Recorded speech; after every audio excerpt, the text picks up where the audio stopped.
Hey there, YouTube family. It's Josh with Stocks with Josh.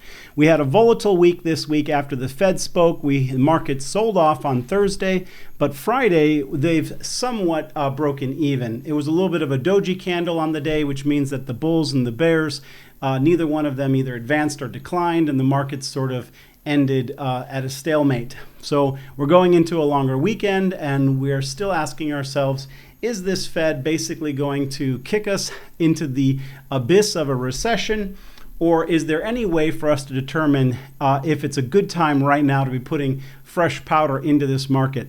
Before we begin, please invest in that like. If you are new to the page, my goal is to take complex trading topics and break them down into easy to understand language. And family, say hi in the comment section.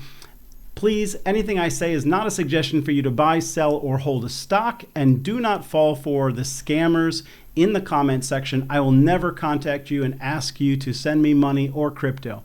Okay, is it the right time to be investing in this market? Well, there's a big topic of where can people put their money. So there really are only so many places where people can invest and grow their wealth. You've got traditional banks, but right now if you take your hard-earned cash and you put it in a savings account, you're losing money. Inflation is actually decreasing the value of that money from day to day, week to week, month to month. The next place would be traditionally would be bonds. But again, bonds have the lowest, interest rate that we've seen in years. It's, whether you're talking, whichever bond you're talking about, it's under 1% return on value. And then you've got real estate, right, which is a great way of investing. And you see all these giant investment companies have been buying up single family homes all across the U.S. But if you're just a retail investor and you don't have, tens of thousands of dollars or hundreds of thousands of dollars to put your money into a hard asset like real estate, and you're dealing with hundreds or 1,000 or maybe 10,000, you pretty much, the only other place that you can put your money is in stocks or crypto. But the question is whether or not, which right now the S&P 500 is basically on track to possibly return 5.5%, which is away from its normal average of 10%. But the question is, should you be putting that money, even though you have nowhere else to put it, should you be putting it in stocks right now or in crypto? We're going to look at a way of determining whether or not that's a good decision, which is the PE ratio of the S&P 500.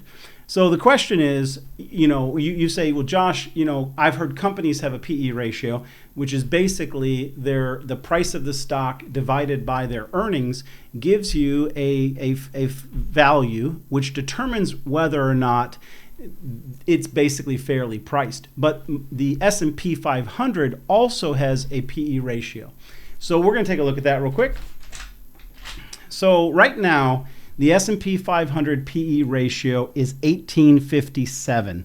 The average or the mean is 1597. We're actually extremely close to it. We only would need to come down 15% more for this for basically the entire S&P 500, which represents America's 500 best companies potentially, to be at what would be considered good value. Okay, there's another metric that's used. It's called the Shiller's PE ratio, and that takes into consideration inflation. It also takes into consideration a 10-year time span, so it gives you a little bit of a different PE ratio. But let's look at that one as well. So Shiller's PE is only 7.5% higher than the recent 20-year average. So the S&P 500, according to Shiller, would be at good value if we were at 25.9. We are only 7.5% higher than that price right now. For perspective, though, the Shiller PE back when in March of 2009, when the markets were just free falling, it hit a low of 13. And so one of the things that you want to keep in perspective is that the stock market can fall past the good value of companies. So that's where you get to the massive fear, or you get different economic decisions either made by the Fed or even by the president that could affect the markets overall and cause a sell-off just because of what they are anticipating might happen. Because the markets don't move on exactly what's happening. They're moving forward on what they believe will happen in the coming days. But right now, we are very close to good value. I was watching Stockmo did a video earlier today about Bank of America put out a report saying that the S&P 500 was poised for a massive bull run where it could actually go to 6,000. It's currently at 3,600, I believe. So he's basically pointed out that Bank of America was calling it up to potentially doubling, which would mean that the average price of many of the companies in the S&P 500 would double or triple to get the S&P there.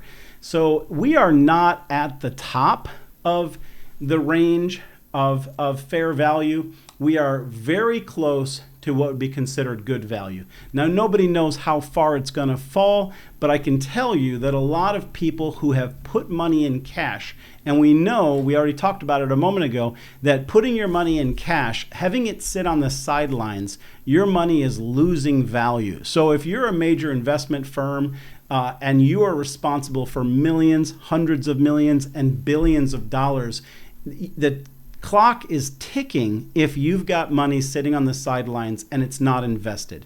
We saw, BlackRock bought all of these homes all across the US because they've got trillions of dollars that they've got to put into assets that are appreciating in value. But for many of the rest of us, the best place for us to put our money is going to be in the market.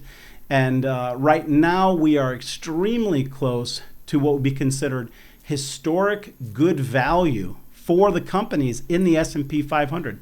I'm going to show you guys one more chart here, and that's the S&P 500 earnings.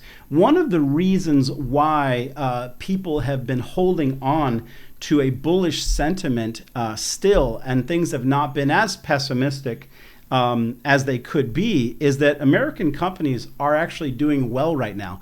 We saw, the stock market's not been responding to that, but Tesla, last earnings report killed it. I mean, these guys just, hit every single metrics that they were being rated against, and there many companies have done that. So we're not at a place where the current S&P 500 companies are reflecting poor performance. Now, people will say, yeah, but around the corner, Josh, they might, or we're in this recession, these interest rates are going to hurt those companies.